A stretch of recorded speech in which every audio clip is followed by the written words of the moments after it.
Tapi mungkin saya usulkan ke yang kementerian yang lain, Menko dan lain-lain untuk membuat itu lagi. Jadi Pak Purbaya, kalau masih ada pertanyaan tadi, karena kita masih rapat lagi, Pak.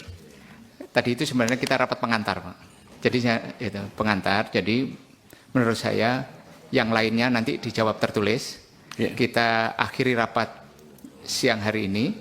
Tertulis atau langsung oleh dirjen terkait. Ya, nanti dirjen terkait pada saat kita rapat di satker Bapak membahas anggaran. Dijawab oleh satker Bapak. Jadi ini boleh teori sedikit ya Mas ya, izin. Silakan Pak, Bapak mau ngomong apa saya kasih kebebasan. Oke. Di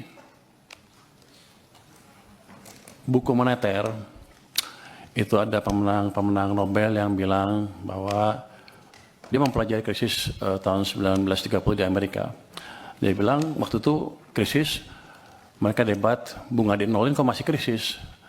Rupanya pada waktu itu walaupun suku bunga rendah, nol, tapi uang, vitamin yang di sistem perekonomian itu negatif.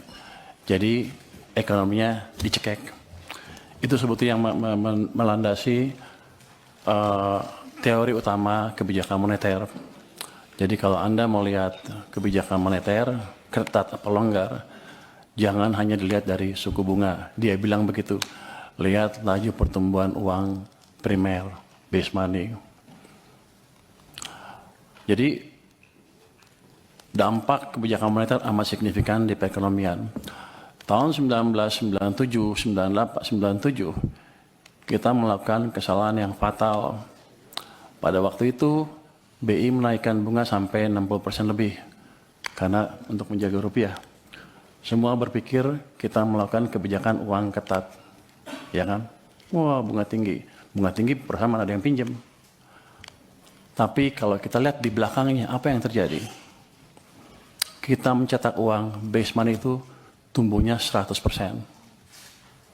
Jadi kebijakannya kacau balau. Mau apa? Mau ketat atau mau longgar? Kalau kita melakukan kebijakan kacau, yang keluar adalah setan-setannya dari kebijakan itu.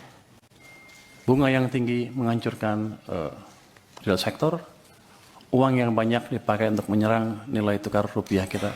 Jadi kita membiayai kehancuran ekonomi kita pada waktu itu tanpa sadar.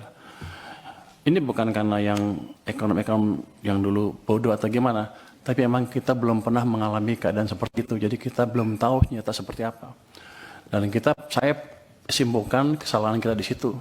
Jadi pada waktu 2008 ada global financial meltdown, kebijakan kita ubah. Saya bisik-bisik sedikit lah ke think tanknya SBY. Waktu itu mau jatuh ekonominya, ekspansi fiskal di tahun 2009, dan suku bunga diturunkan di bulan Desember 2008 ketika rupiah sedang melemah. Jadi hitungan saya lagi nih, kalau kita menjaga nilai tukar dan lain-lain, ciptakan pertumbuhan ekonomi. Kalau mau ciptakan pertumbuhan ekonomi, jaga kondisi likuiditas di sistem perekonomian. Itu yang terjadi. Saya pikir dengan edukasi tahun 2008-2009 itu, semua orang sudah mengerti kan banyak ekonomi yang lihat. Rupanya lupa terus kita. Kita tuh cepat lupa, makanya ada siklus bisnis ekonomi naik, ekonomi turun, sepertinya setiap 7 tahun kita lupa. Untung saya masih ingat sedikit-sedikit. 2015 ketika Pak Jokowi ngambil pemerintahan, kondisinya sama. Kebijakan sedang ketat. Saya pindah ke KSP untuk memberi masukan langsung pada waktu itu supaya kebijakannya dirubah. Dan itu kebijakannya dirubah dan kita selamat. Itu jadi pembalikan ekonomi Indonesia bukan terjadi otomatis. Semua karena intervensi kebijakan. Kebetulan Pak Jokowi cukup cepat mengambil langkah. 2020-2021 sama. Pada waktu COVID, semua nyalahin COVID akan menghancurkan ekonomi Indonesia katanya. Bank-bank mulai hampir berguguran. Saya waktu sedang di maritim, asik mancing lah. Saya pikir ngapain mikirin ekonomi lagi, udah pada jago di perekonomian kan. Tapi setelah kita lihat, base money pertumbuhannya berapa di situ? Di bulan Maret 2000, pertumbuhannya minus 15,3%. Minus, artinya ekonomi sedang dicekek padahal bunganya diturunkan. Ini salah kebijakan kita lagi. Jadi ekonominya turun, hampir hancur. Saya dipanggil ke istana, gimana? Ya udah Pak, dibalikin lagi aja. Gimana caranya? Ya udah, BI suruh kurangin penyerapannya ke sistem. Siapa lagi? Tambah uang ke sistem dari sisi fiskal juga Pak. Gimana caranya? Bapak punya uang kebanyakan di Bank Sentral, waktu itu ada 500 triliun, 529 triliun, balikin ke sistem. Di bulan Maret 2021, Mei 2021, dipindahkan uang sebesar 300 triliun dari BI ke sistem perbankan. Laju pertumbuhan uang naik lagi dari minus ke double digit 11, terus dijaga oleh Bank Sentral juga di atas 20%. Itu yang menyelamatkan ekonomi kita. Nah, saya pikir juga dengan pelajaran sepanjang itu kan, ya udah jago semua lah, ya udah kita santai aja. Gara-gara itu saya ngebantu sektor finansial pada waktu itu, saya dilempar ke LPS dengan tugas jaga stabilitas di sana. Saya hanya bisa jaga stabilitas. Kita selalu pro pertumbuhannya. Jadi ketika even Bank Sentral naikin bunga, LPS naiknya lambat sekali untuk menjaga supaya ekonominya nggak tumbuh terlalu lambat. Tapi kan instrumennya saya bilang tadi, bunga hanya salah satu. Uangnya seperti apa? Nah, rupanya sejak bulan 2023 bulan pertengahan itu, uang diserap secara bertahap terus ke bawah sampai pertumbuhannya 0 menjelang second half 2024. Jadi itu yang Anda rasakan di ekonomi, melambat dengan signifikan, real sector susah, semuanya susah. Makanya keluar tagline Indonesia apa? Gelap, Indonesia apa? Kita semua menunjuk ke ini gara-gara global. Padahal ada kebijakan dalam negeri yang salah juga, yang utamanya mengganggu kita karena 90% perekonomian kita didrive oleh domestic demand. Masuki 2025, Januari, Februari, Maret, April, membaik semuanya tiba-tiba, saya pikir udah insaf nih. Pertumbuhan uang sempat mencapai 7% di bulan April. Makanya ketika saya rasakan di bulan April, saya bilang, kita sudah keluar dari krisis, Indonesia akan cerah.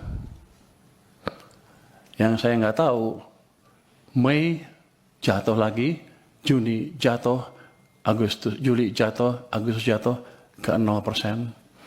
Jadi periode perlambatan ekonomi yang 2024 gara-gara uang ketat tadi dipulihkan sedikit, belum pulih penuh, direm lagi ekonominya. Itu dari sisi fiskal dan moneter. BI kita nggak tahu nih pada marah sama saya nggak habis ini. Nanti tetap traktir ya. Pemerintah karena terlambat membelanjakan anggaran, membelanjakan APBN ya, uangnya kan dari Bank Sentral. Beliau rajin narik pajak. Nggak apa-apa, masuk ke Bank Sentral. Kalau dibelanjain lagi, nggak apa-apa. Tapi ini kan nggak. Ditaruh sana santai-santai. Kering sistemnya. Bank Sentral kita juga sama, katanya saya nanti kan penguasa ya. Katanya punya di KSSK boleh menggayat sedikit kan ya. Jadi saya berani ngomong sedikit sekarang. Dulu saya nggak berani karena saya di LPS, wewenang saya nggak sampai sana. Jadi dua sisi mengetatkan kebijakan kita. Bank naruh uangnya di bank, padahal uang kita banyak. BI menyerah sampai 800 triliun. Pemerintah pada satu titik sampai 500 triliun sampai lebih di Bank Sentral. Sistem kekeringan. Yang Bapak-Bapak rasakan adalah yang kemarin demo itu karena tekanan berkepanjangan di ekonomi, karena kesalahan kebijakan fiskal dan moneter sendiri yang sebetulnya kita kuasain. Yang jadi pertanyaan saya kan, di sini Komisi 11 rapatnya dengan Menteri Keuangan berapa ratus hari dalam setahun. Kenapa tidak pernah mempertanyakan itu? Dan saya datang ke sini tiba-tiba, wow, semuanya pertanyaan banyak sekali yang harusnya sudah putus pada waktu itu. Tapi nggak apa-apa. Jadi ke depan yang saya lakukan adalah memperbaiki itu sebelum merubah yang lain-lain. Struktural lain kita bisa rubah, tapi quick win-nya di situ. Saya akan balik kondisi yang memburuk karena langkah kita sendiri. Oh gimana? Ya paling bagus kan percepat belanja anggaran. Oke, belanjanya cepat-cepat. Tapi yang kita tahu, itu nggak semudah membalik tangan.